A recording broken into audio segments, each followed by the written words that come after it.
Hey everyone! In this quick tutorial, I'm going to show you exactly how to remove or turn off the Instance feature on Instagram.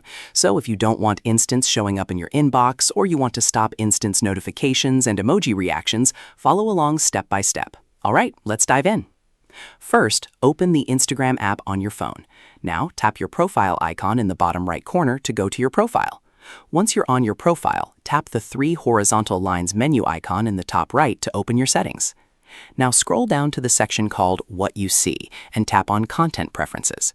From there, look for Hide Instance in Inbox. You'll see a toggle that controls this. Simply turn this toggle on.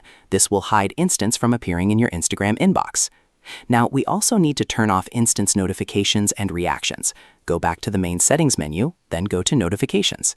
Scroll down until you find Instance and tap on it to open the notification settings.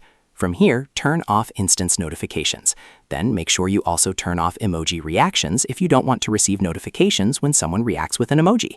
And that's it. You've now hidden Instance from your inbox and turned off Instance notifications and emoji reactions on Instagram.